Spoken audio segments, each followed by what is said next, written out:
नमस्ते दोस्तों, स्वागत है हमारे चैनल पर। आज हम एक ऐसी यात्रा पर निकलने जा रहे हैं जो आपके दिमाग को पूरी तरह से बदल सकती है।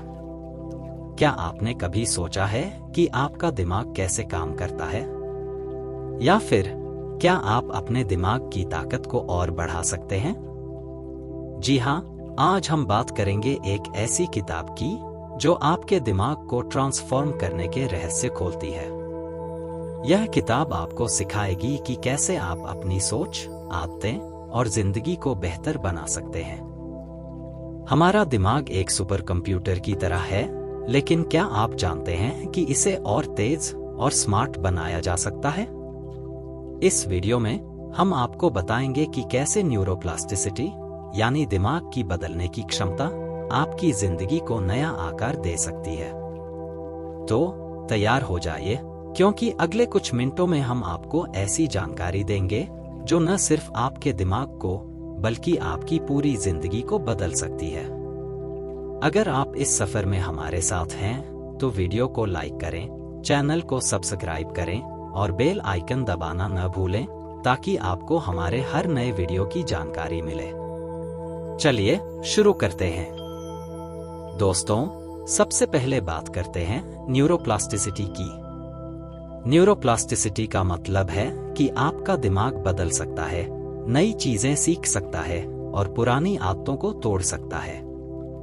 पहले वैज्ञानिक सोचते थे कि दिमाग एक निश्चित उम्र के बाद बदलना बंद कर देता है, लेकिन अब हम जानते हैं कि ऐसा नहीं है।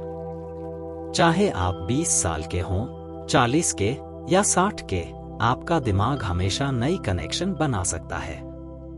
उदाहरण के लिए, मान लीजिए आप एक स्टूडेंट हैं और आपको गणित में हमेशा दिक्कत होती है।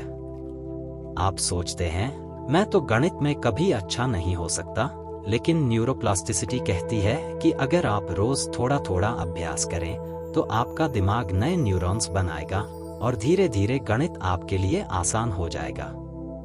यह कितना कमाल है कि हमारा दिमाग इतना लचीला है। इस किताब में बताया गया है कि कैसे छोटे छोटे बदलाव जैसे सकारात्मक सोच और नए स्किल्स सीखना आपके दिमाग को और ताकतवर बना सकते हैं। तो अगर आप अपनी जिंदगी में कुछ नया करना चाहते हैं, जैसे कोई नई भाषा सीखना या कोई नया हुनर, तो याद रखिए, आपका दिमाग आपके साथ है। अब बात करते हैं आदतों की। हमारी जिंदगी में ज्यादातर काम आदतों से चलते हैं। सुबह उठकर ब्रश करना, चाय पीना या ऑफिस जाने का रास्ता चुनना, ये सब आदतें हैं। लेकिन क्या आपने कभी गौर किया कि कुछ आदतें हमें पीछे खींचती हैं? जैसे देर रात तक मोबाइल चलाना या बार बार नकारात्मक सोच में डूब जाना। इस किताब में बताया गया है कि कैसे आप अपनी बुरी आदतों को पहचान सकते हैं और उन्हें बदल सकते हैं। उदाहरण के लिए, मान लीजिए आप हर बार तनाव में आकर जंक फूड खा लेते हैं। किताब कहती है कि पहले आपको अपनी इस आदत को समझना होगा। फिर उसकी जगह कोई सकारात्मक आदत डालें, जैसे तनाव में गहरी सांस लेना या टहलने जाना। धीरे धीरे आपका दिमाग इस नई आदत को अपनाएगा और पुरानी आदत गायब हो जाएगी। यह प्रक्रिया आसान नहीं है, लेकिन किताब में दिए गए स्टेप बाय स्टेप तरीके इसे बहुत सरल बनाते हैं। तो आज से एक बुरी आदत को बदलने का संकल्प लीजिए और देखिए कैसे आपका दिमाग आपका साथ देता है। दोस्तों, अब एक और जरूरी चीज की बात करते हैं, सकारात्मक सोच। हमारा दिमाग वैसे ही काम करता है जैसे हम उसे सिखाते हैं। अगर आप हमेशा नकारात्मक सोचते हैं, जैसे मैं यह नहीं कर सकता, तो आपका दिमाग भी यही मानने लगता है। लेकिन अगर आप सकारात्मक सोच अपनाते हैं, जैसे मैं कोशिश करूंगा और धीरे धीरे बेहतर हो जाऊंगा, तो आपका दिमाग नए रास्ते खोजने लगता है। इस किताब में एक कहानी है जिसमें एक शख्स अपनी नौकरी में असफल हो रहा था क्योंकि उसे लगता था कि वह कभी तरक्की नहीं कर सकता। लेकिन जब उसने सकारात्मक सोच अपनाई और रोज अपने काम में छोटे छोटे सुधार किए, तो कुछ ही महीनों में वह अपनी कंपनी का स्टार बन गया। किताब में बताया गया है कि सकारात्मक सोच सिर्फ एक विचार नहीं, बल्कि एक प्रक्रिया है। आपको रोज अपने विचारों को मॉनिटर करना होगा और नकारात्मक विचारों को सकारात्मक में बदलना होगा। उदाहरण के लिए, अगर आप सोचते हैं मैं बहुत आलसी हूं, तो उसे बदलकर कहें मैं आज एक छोटा काम पूरा करूंगा। यह छोटा बदलाव आपके दिमाग को ट्रेन करता है और धीरे धीरे आपकी पूरी सोच बदल जाती है। अब बात करते हैं ध्यान और माइंडफुलनेस की। आजकल की भागदौड़ भरी जिंदगी में हमारा दिमाग हमेशा इधर उधर भटकता रहता है। कभी भविष्य की चिंता तो कभी अतीत का पछतावा। लेकिन किताब कहती है कि अगर आप अपने दिमाग को वर्तमान में लाए तो आपकी मानसिक शांति बढ़ेगी और आपका दिमाग और तेज होगा। माइंडफुलनेस का मतलब है कि आप जो कर रहे हैं उसमें पूरी तरह डूब जाए। उदाहरण के लिए, अगर आप खाना खा रहे हैं तो सिर्फ खाने का स्वाद लें, ना कि मोबाइल स्क्रॉल करें। किताब में बताया गया है कि रोज 10 मिनट का ध्यान आपके दिमाग को रिवायर कर सकता है। एक स्टडी के मुताबिक जो लोग रोज ध्यान करते हैं उनका दिमाग ज्यादा फोकस्ड और क्रिएटिव होता है। तो आज से एक छोटा सा प्रयोग करें। रोज सुबह 5 मिनट के लिए शांत बैठें और सिर्फ अपनी सांसों पर ध्यान दें। आप देखेंगे कि आपका दिमाग कितना शांत और ताकतवर हो जाता है। दोस्तों, अब एक ऐसी चीज की बात करते हैं जिसे हम अक्सर नजरअंदाज करते हैं, नींद। किताब में बताया गया है कि अच्छी नींद आपके दिमाग के लिए सबसे जरूरी है। जब हम सोते हैं तो हमारा दिमाग दिन भर की जानकारी को प्रोसेस करता है और नए न्यूरल कनेक्शन बनाता है। अगर आप कम सोते हैं तो आपका दिमाग थक जाता है और आपकी याददाश्त, फोकस और क्रिएटिविटी कम हो जाती है। उदाहरण के लिए, मान लीजिए आप एक प्रोजेक्ट पर काम कर रहे हैं लेकिन रात को सिर्फ 4 घंटे सोए। अगले दिन आपका दिमाग सुस्त होगा और आप गलतियां करेंगे। किताब में सुझाव दिया गया है कि आपको हर रात 7 से 8 घंटे की नींद लेनी चाहिए। साथ ही सोने से पहले मोबाइल या टीवी से दूर रहें ताकि आपका दिमाग शांत रहे। एक छोटी सी कहानी, एक स्टूडेंट ने अपनी परीक्षा की तैयारी के लिए रात भर जागकर पढ़ाई की, लेकिन वह असफल रहा। फिर उसने किताब के सुझाव अपनाए और रोज अच्छी नींद लेने लगा। नतीजा, उसने अगली बार टॉप किया। तो आज से अपनी नींद को प्राथमिकता दें। अब बात करते हैं खान पान की। आप जो खाते हैं वह आपके दिमाग को सीधे प्रभावित करता है। किताब में बताया गया है कि कुछ खाद्य पदार्थ जैसे ओमेगा 3 से भरपूर मछली, नट्स और हरी सब्जियां आपके दिमाग को ताकत देती हैं। उदाहरण के लिए, अगर आप रोज एक मुट्ठी बादाम खाते हैं तो यह आपकी याददाश्त को बेहतर करता है। दूसरी ओर, जंक फूड और ज्यादा चीनी आपके दिमाग को सुस्त बना सकती है।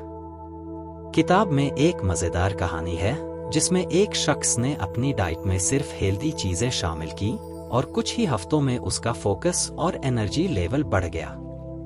तो आज से एक छोटा बदलाव करें, अपने खाने में एक हेल्दी चीज शामिल करें, जैसे सलाद या फल। आप देखेंगे कि आपका दिमाग कितना तेज हो जाता है। दोस्तों, अब बात करते हैं व्यायाम की। आप सोच रहे होंगे कि व्यायाम तो शरीर के लिए है, दिमाग से इसका क्या लेना देना। लेकिन किताब बताती है कि व्यायाम आपके दिमाग के लिए भी उतना ही जरूरी है। जब आप व्यायाम करते हैं तो आपके दिमाग में एक खास केमिकल रिलीज होता है जिसे BDNF, brain derived neurotrophic factor कहते हैं। यह आपके दिमाग को नए न्यूरॉन्स बनाने में मदद करता है। उदाहरण के लिए, अगर आप रोज सुबह 20 मिनट टहलते हैं तो आपका दिमाग ज्यादा अलर्ट और क्रिएटिव हो जाता है। किताब में सुझाव दिया गया है कि आपको हफ्ते में कम से कम 3 से 4 बार 30 मिनट का व्यायाम करना चाहिए। यह जरूरी नहीं कि आप जिम जाए, बस तेज चलना, योग या डांस भी काफी है। एक कहानी में एक महिला ने रोज योग शुरू किया और कुछ ही महीनों में उसकी चिंता और तनाव कम हो गया। तो आज से अपने रूटीन में थोड़ा व्यायाम जोड़ें और देखें कैसे आपका दिमाग चमकने लगता है। अब बात करते हैं तनाव की। आजकल की जिंदगी में तनाव आम बात है, लेकिन क्या आप जानते हैं कि ज्यादा तनाव आपके दिमाग को नुकसान पहुंचाता है? किताब में बताया गया है कि तनाव आपके दिमाग के हिप्पोकैम्पस को कमजोर करता है, जो आपकी याददाश्त और सीखने की क्षमता के लिए जरूरी है। लेकिन अच्छी खबर यह है कि आप तनाव को मैनेज कर सकते हैं। किताब में कई तकनीकें दी गई हैं, जैसे डीप ब्रीदिंग, मेडिटेशन और जर्नलिंग। उदाहरण के लिए, अगर आप तनाव में हैं, तो 5 मिनट के लिए गहरी सांस लें, 4 सेकंड में सांस लें, 4 सेकंड तक रोकें और 4 सेकंड में छोड़ें। यह आपके दिमाग को तुरंत शांत करता है। एक कहानी में एक बिजनेसमैन ने तनाव की वजह से अपनी नींद और प्रोडक्टिविटी खो दी थी। लेकिन जब उसने किताब की तकनीकों को अपनाया, जैसे रोज जर्नल लिखना और मेडिटेशन करना, तो उसकी जिंदगी पूरी तरह बदल गई। तो आज से एक तनाव कम करने की तकनीक अपनाएं और अपने दिमाग को हल्का करें। दोस्तों, अब बात करते हैं सीखने की कला की। हमारा दिमाग तब सबसे ज्यादा खुश होता है जब वह कुछ नया सीखता है। किताब में बताया गया है कि नई चीजें सीखने से आपके दिमाग में नए न्यूरल पाथवे बनते हैं, जो इसे और ताकतवर बनाते हैं। उदाहरण के लिए, अगर आप एक नई भाषा सीखते हैं, जैसे अंग्रेजी या स्पेनिश, तो आपका दिमाग ज्यादा तेज हो जाता है। किताब में सुझाव दिया गया है कि आपको हर महीने एक नया स्किल सीखने की कोशिश करनी चाहिए। यह कोई बड़ा स्किल नहीं होना चाहिए, जैसे आप गिटार बजाना सीख सकते हैं या फिर खाना बनाने की नई रेसिपी ट्राई कर सकते हैं। एक कहानी में एक रिटायर्ड टीचर ने पेंटिंग शुरू की और कुछ ही महीनों में उनकी क्रिएटिविटी और आत्मविश्वास बढ़ गया। तो आज से एक नया स्किल सीखने का प्लान बनाएं और अपने दिमाग को नई ऊर्जा दें। अब बात करते हैं सामाजिक रिश्तों की। किताब में बताया गया है कि हमारे दिमाग को स्वस्थ रखने के लिए अच्छे रिश्ते बहुत जरूरी हैं। जब हम दोस्तों, परिवार या समाज के साथ समय बिताते हैं, तो हमारे दिमाग में ऑक्सीटोसिन जैसे हार्मोन्स रिलीज होते हैं, जो हमें खुशी और शांति देते हैं। उदाहरण के लिए, अगर आप अपने दोस्तों के साथ हंसी मजाक करते हैं या अपने परिवार के साथ समय बिताते हैं, तो आपका दिमाग रिचार्ज हो जाता है। किताब में सुझाव दिया गया है कि आपको हफ्ते में कम से कम एक बार अपने करीबियों के साथ क्वालिटी टाइम बिताना चाहिए। एक कहानी में एक अकेली महिला ने अपने पड़ोसियों के साथ दोस्ती की और इससे उसकी मानसिक सेहत में गजब का सुधार हुआ। तो आज से अपने रिश्तों को समय दें और देखें कैसे आपका दिमाग और जिंदगी दोनों चमकने लगते हैं। दोस्तों, आज हमने इस किताब से बहुत कुछ सीखा। हमने जाना कि न्यूरोप्लास्टिसिटी की मदद से हम अपने दिमाग को बदल सकते हैं। हमने आदतें बदलने, सकारात्मक सोच अपनाने, ध्यान करने, अच्छी नींद लेने, हेल्दी खाने, व्यायाम करने, तनाव मैनेज करने, नया सीखने और अच्छे रिश्ते बनाने की ताकत को समझा। यह सब छोटे छोटे कदम हैं जो मिलकर आपकी जिंदगी को पूरी तरह बदल सकते हैं। तो आज से एक छोटा सा बदलाव शुरू करें, चाहे वह 5 मिनट का ध्यान हो या एक नई आदत। अगर आपको यह वीडियो पसंद आया तो इसे लाइक करें, अपने दोस्तों के साथ शेयर करें और हमारे चैनल को सब्सक्राइब करें। नीचे कमेंट में बताएं कि आप अपने दिमाग को ट्रांसफॉर्म करने के लिए क्या करने जा रहे हैं। हम आपके जवाब का इंतजार करेंगे। मिलते हैं अगले वीडियो में। तब तक के लिए खुश रहें, स्वस्थ रहें और अपने दिमाग की ताकत को बढ़ाते रहें। नमस्ते।